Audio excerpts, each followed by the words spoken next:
नमस्कार दोस्तों, आ गए फिर से एक नए एपिसोड के साथ। Welcome to our channel vision classes by Raju sir. तो आज का जो हमारा कंटेंट है वो है क्लास 10th का 10वां के पहला चैप्टर का ही दूसरा भाग है, जो कि प्रकाश के परावर्तन के नाम अपवर्तन के नाम से हम लोग पढ़ते हैं। तो जो कि ये आपको बड़ा सा एकदम लेटर में यहाँ लिखा हुआ दिख रहा होगा। अंग्रेजी में इसको रिफ्रैक्शन ऑफ लाइट कहते हैं। बहुत ही आसान भाषा में हम आपको A to Z समझाएंगे। इसका A to Z समझाने का मतलब है तो हर एक टॉपिक आपको समझाएंगे। एक बार पढ़ लीजिएगा तो हमें यकीन है इस बात का कि कहीं ना कहीं आपको कंसेप्ट याद रहेंगे। खैर चलिए आगे बढ़ते हैं। इसमें सारी परिभाषाएं दी गई है, जितना भी प्रूफ है वो सारा का सारा दिया गया है। आसान चीज़ों के साथ, आसान मटेरियल्स के साथ आपको यहाँ मेन पॉइंट्स को पॉइंट आउट करके तब बताया जाएगा।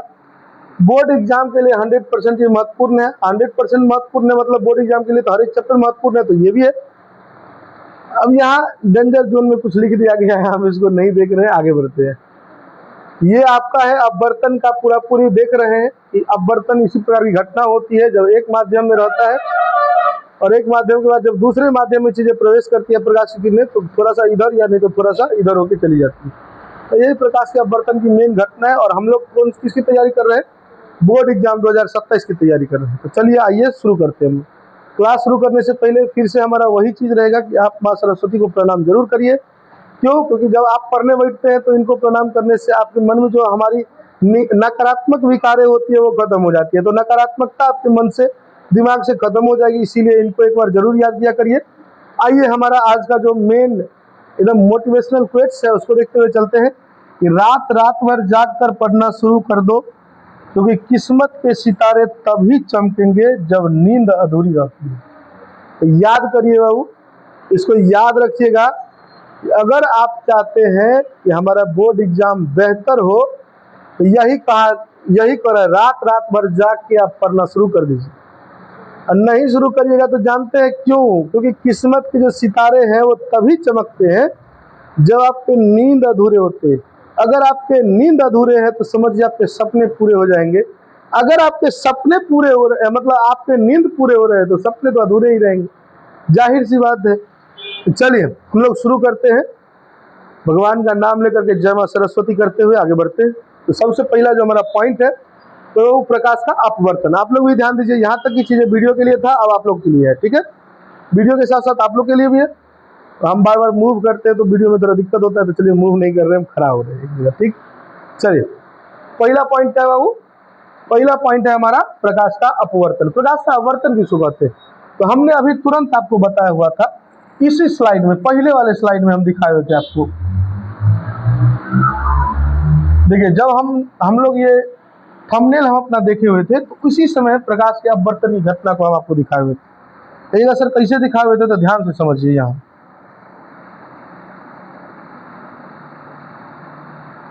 ध्यान से समझिए, यहाँ प्रकाश का अपवर्तन कैसे होता है।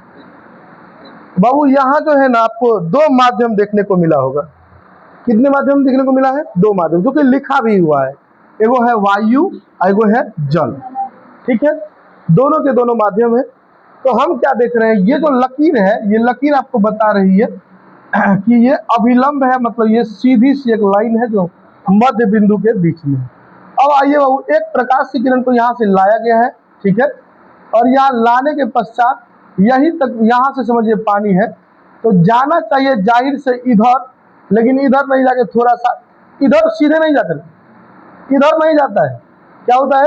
थोड़ा सा पीछे इधर हो जाता है, विचलित हो जाता है। जो रास्ता है ना, जैसे मान लीजिए एग्जाम्पल के तौर पर हम कहते हैं किसी भी चीज, जैसे लाइट हम जानते हैं सीधी रेखा में गमन करती है। लाइट कैसे गमन करती है? सीधी रेखा में। हम लोग पढ़े हुए सबसे पहला पॉइंट होता है प्रकाश के बारे में। हम जब पहला चैप्टर पढ़े हुए थे तो उसमें बोले हुए थे प्रकाश के गुण में कि प्रकाश गमन करती है किस रेखा में? सीधी रेखा में गमन करती है। दैट मींस कहने का मतलब क्या है कि जाना कैसे चाहिए, जाना कैसे चाहिए था। तो आइए देखिए ध्यान से, इस लाइट ऐसे आ रहा है, ऐसे आ रहा है इस तरह से, तो जाना तो ऐसे चाहिए था कि नहीं था? लेकिन जा कैसे रहा है बाबू? तो यहाँ तक आने के बाद यहाँ घूम गया, यहाँ आके फिर यहाँ से यहाँ घूम गया, नहीं घुमा है कि नहीं घुमा है। दैट मीन्स कहने का मतलब क्या है, रास्ता ये है लेकिन थोड़ा या तो ऊपर हो जाता है यानी तो थोड़ा नीचे हो जाता है, मतलब रास्ता से बिछड़ जाता है, अलग हो जाता है, विचलित हो जाता है।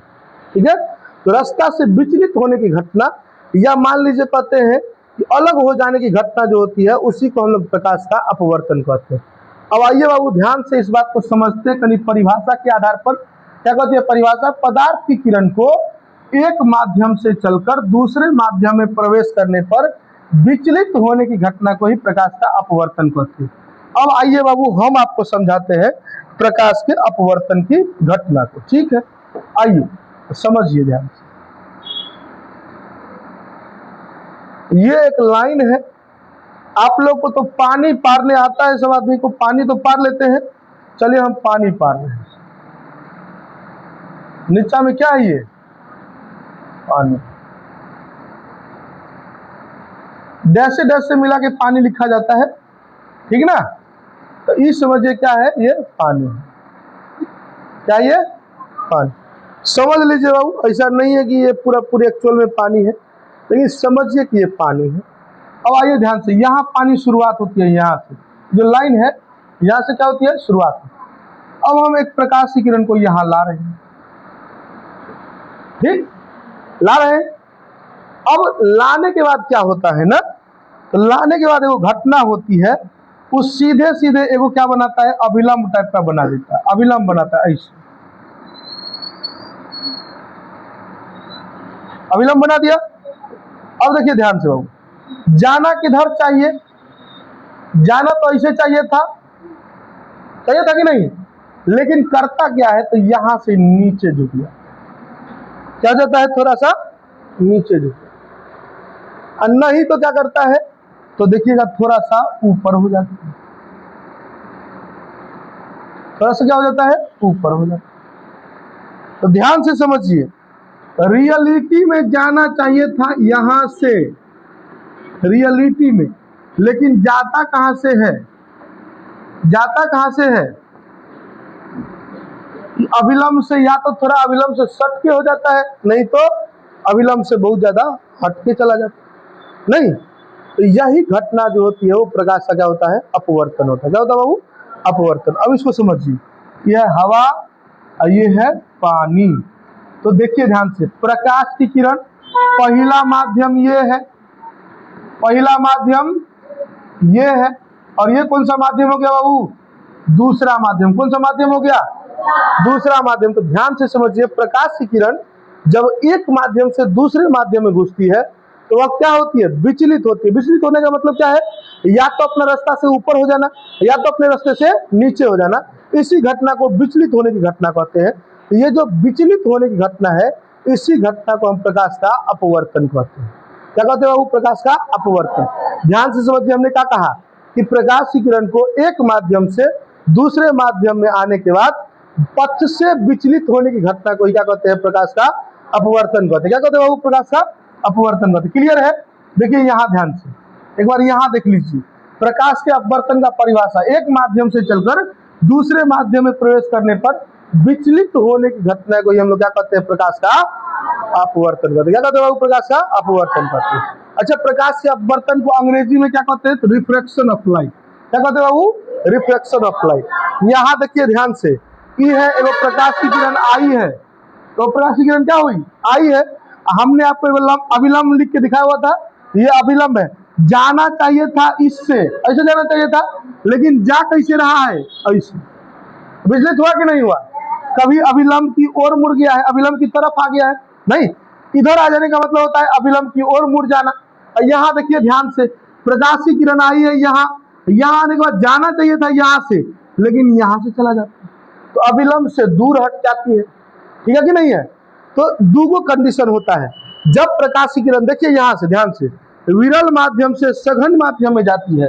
क्या बोले हम बाबू, जब प्रकाश की किरण विरल माध्यम से सघन माध्यम में प्रवेश करती है तो अभिलंब की तरफ चली जाती है, अभिलंब की ओर मुड़ जाती है। ठीक, और जब हम देख रहे हैं सघन से विरल में जाती है तो अभिलंब से दूर हट जाती है। अभिलंब ये है ना, इससे क्या हो गई दूर हटी कि नहीं हुई? तो दूगो घटना होती है। क्या घटना होती है? वो दूगो, एक बार अभिलंब की ओर मुड़ती है, एक बार अभिलंब से दूर भाग जाती है। कब अभिलंब की ओर मुड़ती है और कब अभिलंब से दूर हटती है, तो दोनों को समझिए। जब विरल से सघन में जाता है तो अभिलंब की ओर मुड़ता है, और जब सघन से विरल में जाता है तो अभिलंब से दूर हटता है। क्लियर है कंसेप्ट? कोई डाउट है? नहीं ना? चलिए, दोनों को समझ गए। पहले अपवर्तन को समझिए। अपवर्तन किसको कहते हैं? तो प्रकाश की किरण को एक माध्यम से दूसरे माध्यम में प्रवेश करने पर विचलित होने की जो घटना है, उसी घटना को हम लोग प्रकाश का अपवर्तन कहते हैं। प्रकाश के अपवर्तन जब होते हैं तो दो कंडीशंस बनते हैं। कौन कौन सा कंडीशन बनता है बाबू? तो एक कंडीशन होता है, या तो अभिलंब की ओर मुड़ जाएगा या तो अभिलंब से दूर हट जाता है। तो अभिलंब की ओर कब मुड़ता है और अभिलंब से दूर कब हटता है, तो दोनों कंडीशन को समझिए। जब विरल से सघन में जाएगा तो अभिलंब की ओर मुड़ जाएगा, और जब सघन से विरल में जाएगा तो अभिलंब से दूर हटता हुआ चला जाएगा। क्लियर है कंसेप्ट? कोई डाउट नहीं है? यहां से एक क्वेश्चन उठता है। क्वेश्चन क्या पूछेगा ऑब्जेक्टिव में? बताइए, प्रकाश के अपवर्तन में जब प्रकाश की किरण विरल माध्यम से सघन माध्यम में जाती है तो कौन सी घटना होती है? ऑप्शन देगा कि अभिलंब से दूर हट जाती है, दूसरा ऑप्शन देगा अभिलंब की ओर मुड़ जाती है, तीसरा ऑप्शन देगा दोनों हो जाती है, चौथा ऑप्शन देगा इनमें से कोई नहीं होती है। तो बाबू किस में मारेंगे हम? अभिलंब की ओर मुड़ती है। अभिलंब की ओर मुड़ना का मतलब क्या? अभिलंब के पास में आ गया, ये अभिलंब है, मेरा पास में आ गया तो ओर मुड़ गया। हम यहाँ देख रहे हैं ये अभिलंब है, आई बहुत दूर से जा रहा है, क्या हुआ? अभिलंब से दूर हट गया। क्लियर है कंसेप्ट की नहीं है? तो याद रह जाएगा। जब हम लोग विरल से सघन में जाएंगे तो अभिलंब की ओर, और सघन से विरल में पहुंचेंगे अभिलंब से दूर। क्लियर है कंसेप्ट? कोई डाउट नहीं है? चलिए आगे बढ़ते हैं बाबू। अगला है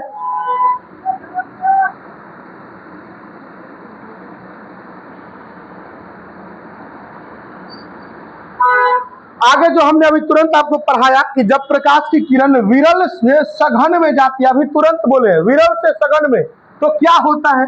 तो वह अभिलंब की ओर मुड़ जाती है। हमने अभी तुरंत कहा कि विरल से सघन में तो अभिलंब की ओर। जब हम देखेंगे कि सघन से विरल में जाएगा तो बाबू अभिलंब से दूर हट। इसको याद रखिएगा, अगर कंफ्यूजन हुआ तो एक नंबर गायब है आपका। ठीक है, चलिए आइए अब यहां से चलते हैं बाबू। जिस प्रकार से प्रकाश के परावर्तन के दुगो नियम, उसी प्रकार से प्रकाश के अपवर्तन के भी दुगो नियम होते हैं। ठीक है, पहला नियम, दूसरा नियम, पहला और दूसरा दोनों नियम को समझते हैं बाबू। पहला नियम जैसे उसमें होता है उसी तरह से इसमें भी होता है। कौन सा? तो आपतित किरण, अपवर्तित किरण, और में परावर्तित किरण बोले होते हैं, चूंकि अपवर्तन है, परावर्तन हो रहा था तो परावर्तित किरण। इसमें परावर्तन हो रहा है नहीं बाबू, इसमें क्या हो रहा है? अपवर्तन। अपवर्तन होगा तो कौन सी किरण? अपवर्तित किरण। तो इसीलिए यहाँ लिखा हुआ है आपतित किरण, अपवर्तित किरण तथा आपतन बिंदु पर डाला गया विलंब तीनों एक ही तल में होते। कंसेप्ट क्लियर है? बढ़े हम आगे चलते हैं। और आपतन कोण की जया तथा अपवर्तन कोण की जया किन्हीं दो माध्यमों के लिए वो नियतांक होता है। दो माध्यम, माध्यम मतलब समझ में आ गया ना? माध्यम मतलब जिसमें प्रकाश जो है वो गमन करती है उसको माध्यम कहते हैं। जैसे हवा है, हवा में प्रकाश जा रही है कि नहीं जा रही है, मतलब ये समझो ना कि जिस चीज से हमें क्लियरली, जहां हमको क्लियरली कोई वस्तु दिख रही है, मतलब इस समझ है कि वहां प्रकाश गमन कर रही है। और जब प्रकाश गमन कर रही है मतलब वही क्या हो गया? माध्यम हो। याद करिए ना, कल प्रकाशिक माध्यम या प्रकाशीय माध्यम हम बताए हुए थे। इससे पीछे के वीडियो में क्लास में बताए हुए थे आप लोग को कि प्रकाशीय माध्यम या प्रकाशिक माध्यम किसको कहते हैं? वैसा माध्यम जिसमें प्रकाश की किरणें क्या होती है, किसी वस्तु से निकलकर हमारे आंखों तक पहुंचती है, तो उसी को हम लोग क्या कहते हैं? प्रकाशिक माध्यम या प्रकाशीय माध्यम कहते कि नहीं कहते? कंसेप्ट क्लियर है कि नहीं है इसमें? तो कहने का मतलब क्या है कि प्रकाश किसी वस्तु से टकराकर हमारे आंख तक पहुंचे, मतलब वो वस्तु को आसानी से दिख रही है। अगर कोई वस्तु दिख रही है हमको आसानी से, तो समझिए वहां कौन सा माध्यम है? प्रकाशीय माध्यम। कौन सा माध्यम है बाबू? प्रकाशीय माध्यम है। तो ये समझ में आ गया कि नहीं आ गया? माध्यम समझ में आया कि नहीं आया? किन्हीं दो माध्यम, अपवर्तन एगो माध्यम में होता है? नहीं होता है। अपवर्तन क्या माध्यम में होता है? दूगो माध्यम में होता है। क्यों दूगो माध्यम में? परावर्तन में हम देखे थे टकराता है और निकल जाता है, ऐसा नहीं कि पार हो जाता है। होता है? नहीं होता है। धरपरी में कर दिए इसलिए घुसा दिए, ऐसा मत सोचना कि हाँ घुसा दिए सर, इसका मतलब है कि पार कर गया है। समझेंगे नहीं सर? अपवर्तन में बाबू एक ही गो माध्यम का बात होता है, दूगो माध्यम की बात नहीं होती है। अगर हम पानी में देख रहे हैं तो पानी में, हवा में देख रहे हैं तो हवे में, अगर हम कहीं कांच में देख रहे हैं तो कांचे में। लेकिन जब हम अपवर्तन की बात करते हैं तो दूगो माध्यम की हर हमेशा बात होगी। एगो कौन सा सघन, एगो कौन सा विरल। या तो पहले सघन कहिए या विरल कहिए, और नहीं तो पहले विरल कहिए या तो सघन कहिए। दोनों में से कुछ हो पहले बाद में कह सकते हैं, ठीक है। अब विरल और सघन क्या होता है कुछ देर के बाद हम वीडियो में दिए, स्लाइड में दिए हुए आपको बता देंगे। अभी हम बताएंगे, आपका मजा की तरह खराब हो जाएगा, ठीक है। तो इसीलिए इसको रहने देते हैं, हम आगे बढ़ते हैं, ठीक। किसको रहने देते हैं? विरल और सघन को। हाँ, एक नंबर का ऑब्जेक्टिव याद रहेगा, विरल से सघन में जाते हैं तो अभिलंब की ओर, कि अभिलंब से दूर? अभिलंब की ओर। और जब हम सघन से विरल जाते हैं तो अभिलंब से, हाँ, तो इसको याद रखिएगा। अब आइए बाबू, आपतन कोण की जया, जया का अंग्रेजी होता है बाबू साइन। क्या होता है? साइन। क्या होता है? अच्छा, आपतन कोण को क्या कहते हैं? एंगल ऑफ इंसिडेंट नहीं, एंगल ऑफ इंसिडेंस मतलब क्या? आई लिखते हैं। उसके बाद अपवर्तन कोण को हम क्या लिखते हैं बाबू? अपवर्तन कोण को क्या लिखेंगे? Angle of refraction. Angle of refraction मतलब क्या? अपवर्तन कोण। दैट मींस कहने का मतलब क्या, इसको किससे लिखेंगे? आर से। तो कहता है कि दो माध्यम के लिए एगो नियतांक होगा, मतलब कांस्टेंट मान होगा, जिस मान को हम लोग म्यू कहते हैं। क्या कहते हैं बाबू? म्यू। तो ये जो म्यू होगा ना, वो साइन आई और साइन आर के बराबर होगा। किसके बराबर होगा बाबू? साइन आई और साइन आर का बराबर। इसके आगे हम लोग पढ़ेंगे किसी माध्यम में, माध्यम का अपवर्तनांक निकालना हम जानेंगे, ठीक है। लेकिन अभी फिलहाल बस इतना समझिए, इसी को स्नेल का नियम भी कहते हैं। किसका नियम कहते हैं बाबू? एगो वैज्ञानिक थे जिनका नाम था स्नेल। उन्होंने इस नियम को दिया हुआ था कि आपतन कोण की जया, अपवर्तन कोण की जया, किन्हीं दो माध्यमों के लिए वो नियतांक होता है, जिसको हम लोग किससे लिखते हैं? म्यू से लिखते हैं। देखिए यहाँ लिखा है, इसे स्नेल का नियम भी कहा जाता है। और 2 नंबर में हम देखते हैं, कभी कभार क्वेश्चन पूछ लेता है कि बताइए स्नेल के नियम से आप क्या समझते हैं। तो क्या लिख दीजिएगा कि नहीं लिख दीजिएगा? क्या लिखेंगे बाबू? तो इस नियम के अनुसार आपतन कोण की जया, अपवर्तन कोण की जया का अनुपात किन्हीं दो माध्यमों के लिए एक नियतांक होता है। इसे ही हम लोग क्या कहते हैं? स्नेल का नियम कहते हैं। और उस अपवर्तनांक को हम लोग किससे लिखते हैं? म्यू से लिखते हैं। किससे लिखते हैं बाबू? क्लियर है? आगे बढ़े। जहां तक आप लोग को पढ़ने की इच्छा होगी बाबू, हम वहीं तक आज क्लास लेंगे। उसके बाद हम लोग दूसरे स्लाइड में या दूसरे क्लास में इसको देखेंगे। ज्यादा नहीं लीजिएगा, उतना ही लीजिएगा जितना आपको समझ में आए। जहां से समझ आना बंद हो जाए आप वहां क्लियरली कह दीजिएगा कि सर कोई बात नहीं, हम दूसरे क्लास में देखेंगे, ठीक है। चलिए आगे बढ़ते हैं। हम समझते हैं बाबू अपवर्तनांक। अभी तुरंत अपवर्तनांक का हम परिभाषा पढ़ लिए। क्या पढ़े हैं? किन्हीं दो माध्यमों के लिए आपतन कोण की जया और अपवर्तन कोण की जया की अनुपात को हम लोग क्या कहते हैं? उनका अपवर्तनांक कहते हैं, ठीक है। अब आइए बाबू, इसके बाद दूसरा परिभाषा होता है अपवर्तनांक बराबर निर्वात में प्रकाश की चाल। और नहीं तो जिस माध्यम में हम प्रकाश की चाल ज्ञात करना चाहते हैं, उस माध्यम में प्रकाश की चाल को अगर हम दोनों का बट्टा करते, डिवाइड करते हैं, तो क्या निकल जाता है? माध्यम का अपवर्तनांक निकलता है। जैसे उदाहरण के तौर पर हम समझिए, अभी मुंह से बोल दिए, हम क्यों ये स्लाइड बाय स्लाइड लेके जा रहे हैं? मुंह से बोल के समझाते हम 2 बार 3 बार समझा दिए, उसके बावजूद आप भूल जाते हैं। लेकिन लिखल है ना, हम लोग भी पढ़ते थे तो लिखल रहता था ना, सामने में रखते थे तो बड़ी असरदार होता था। तो हम समझा वैसे ही रहे, समझाने में कोई भी मतलब दूसरा तरीका नहीं अपनाए। ऐसा जो आपको लगता होगा कि नहीं आज हम वीडियो बना रहे, समझाने का प्रोसेस अलग कर दिए या समझाने का कंसेप्ट अलग कर दिए, ऐसा कुछ नहीं है। जैसा हम क्लास में समझाते हैं वैसे ही रेगुलरली हम यहाँ भी समझा रहे हैं, ठीक है। हाँ, लेकिन यहाँ क्या है ना कि क्लास में हम लोग सीधे सीधे भाषण की तरह, लेक्चर की तरह बोलते जाते हैं, आप लोग सुनते रहते हैं। लेकिन इस बार जो हम देख रहे हैं उसमें लेक्चर की तरह नहीं देख रहे। हम लोग के पास में डॉक्यूमेंट के नाम पे वो लिखा हुआ चीज भी है, जिसको हम लोग देख रहे हैं। तो आसानी से देखने के बाद कंसेप्ट पूरी हमारे ब्रेन में क्या हो रहा है? फिट होता चला जा रहा है, ठीक है। अब आइए बाबू, हम लोग अपवर्तनांक को समझते हैं। बाबू किसको समझते हैं? अपवर्तनांक को। अपवर्तनांक किसी माध्यम का अपवर्तनांक निकाला जाता है। जैसे उदाहरण के तौर पर हम कह दिए आपको कि हवा का अपवर्तनांक निकालिए, हम आपको कह दिए मान लीजिए पानी का अपवर्तनांक निकालिए, हम कह दिए कांच का अपवर्तनांक निकालिए, हम कह दिए हीरा का अपवर्तनांक निकालिए। आप लोग सुनते हैं ना, हीरा का अपवर्तनांक 2.42 होता है। मतलब क्या है बाबू कि हीरा का जो अपवर्तनांक होता है, सुनिए ध्यान से, उसमें निर्वात में प्रकाश की चाल और माध्यम में प्रकाश की चाल को देख करके उसका क्या निकाला जाता है?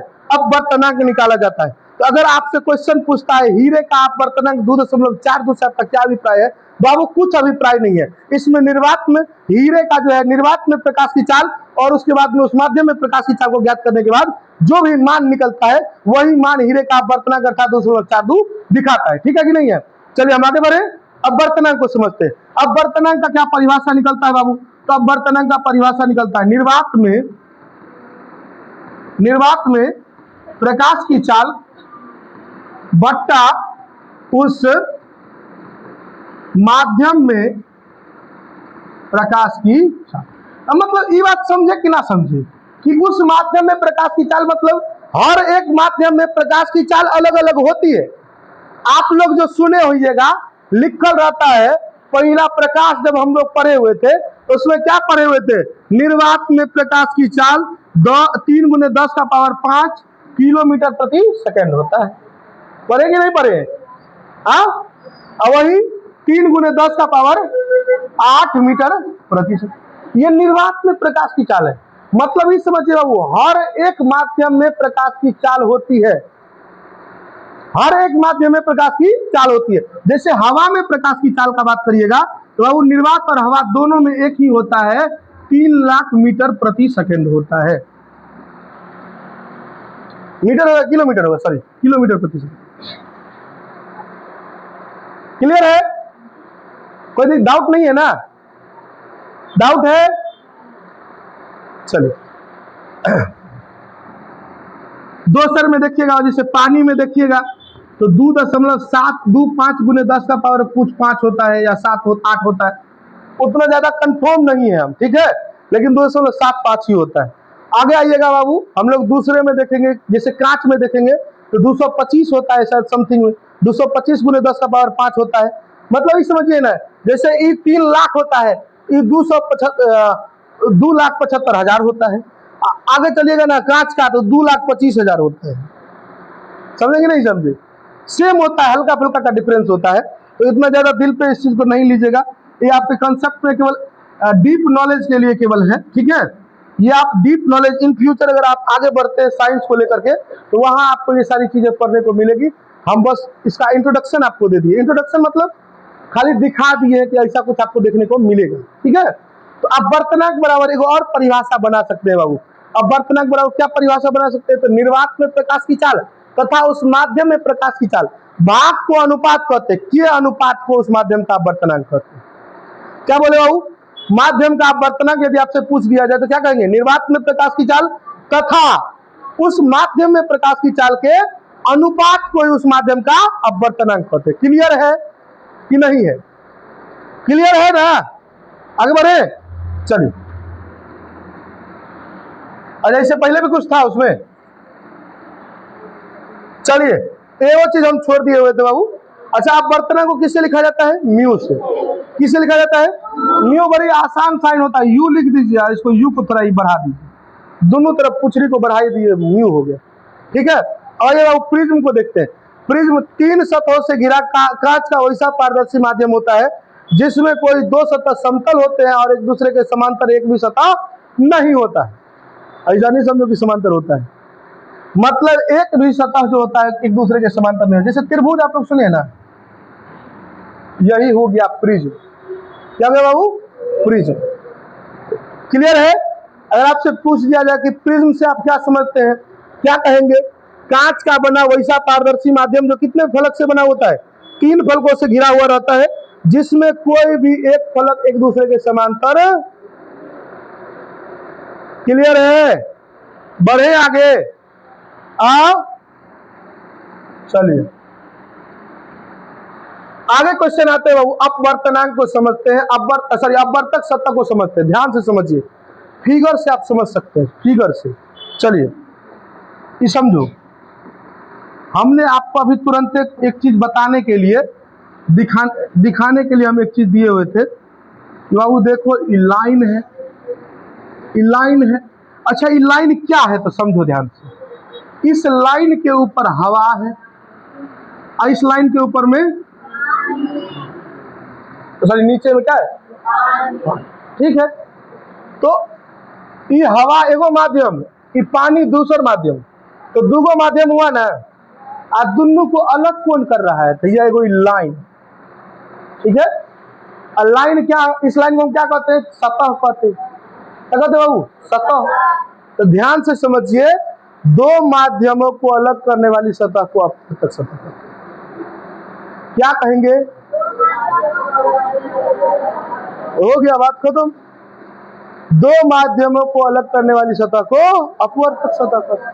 अच्छा, आपतित किरण किसको कहेंगे? इसके बाद हम बोलते हैं किसको? आपतित किरण। ध्यान से समझिए,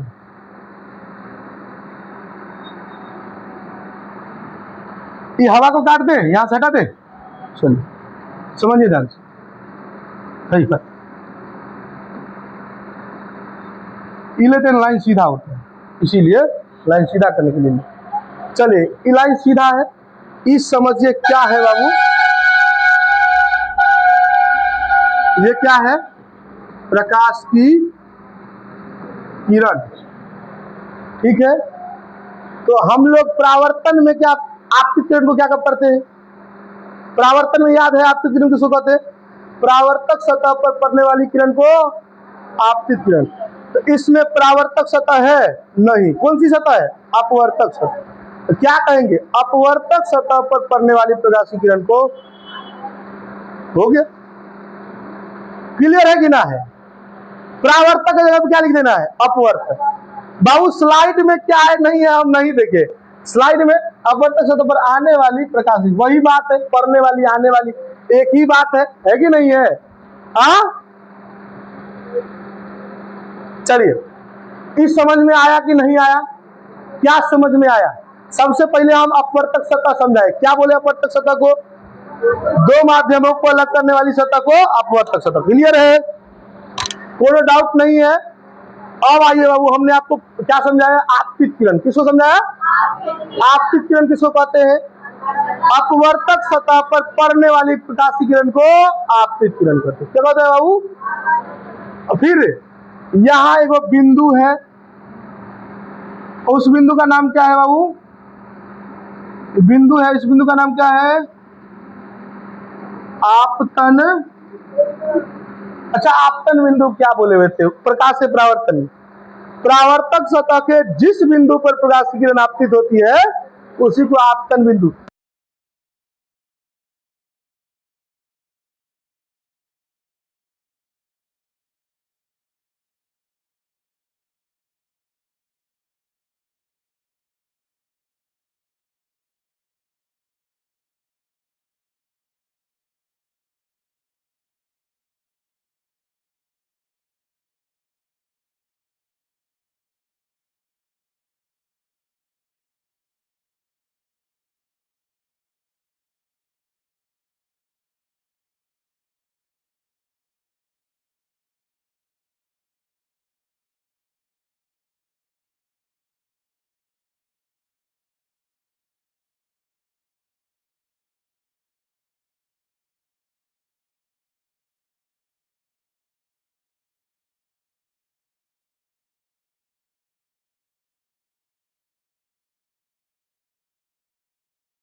इसको वीडियो में एडिट कर दिया जाएगा। चलिए, क्लियर है? क्वेश्चन हुआ आज ये। तो ये क्या हो गया बाबू आपका? हम चलते हैं आपतन बिंदु को समझने के लिए। किसको समझने के लिए बाबू? सॉरी, आपतित आपतन कोण को। किसको समझ रहे हैं बाबू? तो जिस तरह से उसमें हम लोग बोलते हैं आपतित किरण और विलंब के बीच कोण को आपतन कोण, ठीक उसी तरह से इसमें भी कुछ भी डिफरेंट नहीं। अब आइए बाबू, हमने आपको क्या बोला है अभी तुरंत? जो इंपोर्टेंट टॉपिक है, जो नहीं जानते हैं आप, उसको हम लोग देख रहे हैं। अब समझिए ध्यान से। तो ई इधर से विचलित हो गया है, जाना चाहिए था इसको कहीं और से, लेकिन जा कहीं और से रहा है। तो इसी किरण को हम लोग क्या कहते हैं? अपवर्तित किरण। आइए समझिए। अच्छा, अपवर्तित किरण परिभाषा क्या लिखेंगे? दूसरे माध्यम में जाने पर विचलित होने वाली प्रकाशीय किरण को अपवर्तित किरण कहते हैं। क्या बोले हम? दूसरे माध्यम में प्रवेश करने पर विचलित होने वाली प्रकाशीय किरण को अपवर्तित। एक बार फिर से बोले, तो क्या बोले? दूसरे माध्यम में प्रवेश करने पर विचलित होने वाली प्रकाशीय किरण को अपवर्तित किरण। एक बार फिर से बोलिए, दूसरे माध्यम में जाने पर विचलित होने वाली प्रकाशीय किरण को अपवर्तित किरण। अच्छा, अब अपवर्तन कोण तो लिखिए सकते हैं, कैसे लिखेंगे? अपवर्तित किरण और अभिलंब के बीच से कोण को अपवर्तन। एक को कंसेप्ट में डाउट है, अपवर्तक सतह समझ में आ गया? तेजी में हम कहीं बोलते हुए चलिए एक बार लास्ट एकदम फाइनल टच। सबसे पहले अपवर्तक सतह, दो माध्यमों को अलग करने वाली सतह को मेरे साथ बोल सकते हैं, ठीक है? अब आइए आपतित किरण। अपवर्तक सतह पर पड़ने वाली प्रकाशीय किरण को आपतित किरण कहते हैं। हमने उसके बाद क्या पढ़ा? आपतन बिंदु। अपवर्तक सतह के जिस बिंदु पर प्रकाश की किरण आपतित होती है, वही बिंदु क्या कहलाता है बाबू? आपतन बिंदु। अब उसके बाद हमने क्या कहा बाबू आपको? अभिलंब। तो अपवर्तक सतह के आपतन बिंदु पर डाले गए लंब को अभिलंब कहते हैं। उसके बाद हमने क्या कहा आपको? अपवर्तित किरण दूसरे माध्यम में प्रवेश करने पर विचलित होने वाली प्रकाशीय किरण को क्या कहते हैं? अपवर्तित किरण कहते हैं। अब आइए बाबू आपतन कोण। तो आपतित किरण और अभिलंब के बीच के कोण को आपतन कोण कहते हैं। अपवर्तन कोण, तो अपवर्तित किरण और अभिलंब के बीच के कोण को अपवर्तन कोण। क्लियर है? डाउट है? नहीं ना? चलिए देन हम लोग आगे बढ़ते हैं, ठीक है? चलिए, जो लिखा हुआ है एक बार हम इसको भी फास्ट करके देखते हुए चलते हैं। वैसे वीडियो फास्ट करने की जरूरत नहीं है, हम खुद फास्ट है कि नहीं है? चलिए, अपवर्तक सतह, दो माध्यमों को अलग करने वाली सतह को अपवर्तक सतह कहते हैं। आपतित किरण अपवर्तक सतह पर आने वाली या पड़ने वाली दोनों किरणें होती है बाबू, उसको हम क्या कहते हैं? आपतित किरण। अच्छा, अपवर्तित किरण क्या है? दूसरे माध्यम में प्रवेश करने के बाद दिशा में प्रवेश, जिस दिशा में प्रवेश करती है या विचलित होती है, उसी को हम लोग क्या कहते हैं? अपवर्तित किरण। आगे आपतन बिंदु, अपवर्तक सतह पर जिस बिंदु पर प्रकाशीय किरण आपतित होकर गिरती है, उसी को हम लोग क्या कहते हैं? आपतन बिंदु। अभिलंब, आपतन बिंदु पर अपवर्तक सतह पर खींची गई लंब, कैसे बढ़िया तुम वही ठीक रहते मानते नहीं? अपवर्तक सतह के आपतन बिंदु पर डाले गए लंब को अभिलंब कहते हैं। क्यों कहते हैं उसको इजी मानते हैं बाबू? क्योंकि वो आपको याद है, नहीं प्रावर्तन में आप याद किए हुए हैं। तो थोड़ा सा चेंजिंग से कोनो ऐसा नहीं कि गलत है, कंसेप्ट ये भी वही बता रहा है, वो भी वही बता रहा है कि अपवर्तक सतह के आपतन बिंदु पर खींचे गए लंब को क्या कहते हैं?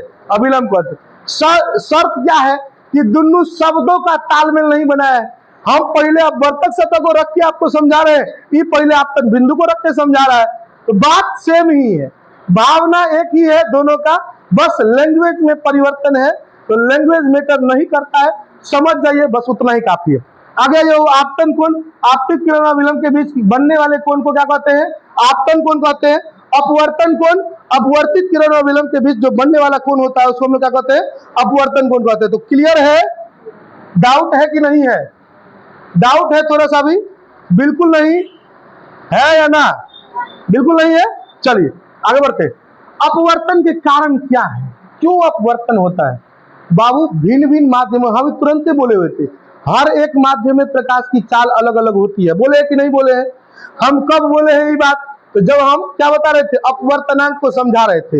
निर्वात या हवा में प्रकाश की चाल हम आपको बताए हैं 3 लाख किलोमीटर प्रति सेकंड होता है। उसके बाद हम आपको पानी का बताए हैं 2,75,000 होता है। अगर उसके बाद हम आपको कांच का बताए हैं, नहीं शायद 2.5 लाख या 2,25,000 होता है कुछ करके समथिंग। हम पूरी 100% कंफर्म नहीं कर सकते कि इतना ही होता है, लेकिन उसी के राउंड फिगर में होता है। आप लोग बुक में इसको देख सकते हैं, अगर होगा तो अच्छी बात है, नहीं तो गूगल बाबा जिंदाबाद, वहां जाके आप सर्च कर सकते हैं। चलिए आगे चले। तो ये जो माध्यमों में प्रकाश की चाल अलग अलग होती है ना, इसी के वजह से अपवर्तन होता है। तो अपवर्तन का मेन रीजन अगर पूछा जाए तो भिन्न भिन्न माध्यमों में प्रकाश का वेग अलग अलग होना होता है। इसी कारण से जब प्रकाश की किरण एक माध्यम से दूसरे माध्यम में प्रवेश करती है तो प्रकाश का अपवर्तन हो जाता है। अपवर्तन का मूल कारण क्या है? तो प्रकाश की वेग में भिन्नता। क्या है बाबू? प्रकाश की वेग में भिन्नता। अलग अलग माध्यमों में प्रकाश अलग अलग गति से मूव करती है, जाती है, चलती है, प्रवेश करती है, जिसके कारण अलग अलग अपवर्तन होते रहता है। खैर चलिए हम लोग आगे बढ़ते हैं। आगे है हमारा विरल माध्यम। विरल माध्यम किसको कहते हैं? तो जिस माध्यम में प्रकाश का वेग अपेक्षाकृत, बाबू डायरेक्टेड नहीं, में एगो चीज हटा दिया गया है, वह अपेक्षाकृत। अपेक्षाकृत किसको कहते हैं बाबू? तो तुलनात्मक माध्यम के द्वारा। जैसे उदाहरण के तौर पर हम तोरा कहे कि बताओ ई लाइन बड़ा है कि छोटा है, ई लाइन बड़ा है कि छोटा, तो तू लोग फटेगा सर छोटा है। नहीं, हम कह दिए छोटा कैसे है, तो बड़ा है कि नहीं है? आपका बच्चा उठा कहा सर बड़ा है, क्या कह दिए? बड़ा है। तो बड़ा कैसे, तो छोटा है। मतलब क्या है कि जब हम किसी चीज की तुलना करते हैं तब हम किसी को डिफरेंशिएट कर पाते हैं ये बड़ा है कि छोटा।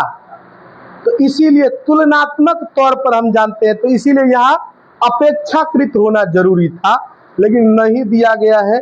तो हमारे जो एडिटर महोदय है बहुत छोटे छोटे हैं। नहीं, हम अगर 5 मिनट के लिए वहां से हट जाते हैं बाबू, तो समझ जाइए फिर एडिटिंग में कुछ ना कुछ मिस्टेक हो जाता है। आज कि उसमें उनकी कोई गलती नहीं है। 8वां का विद्यार्थी 7वां का विद्यार्थी है।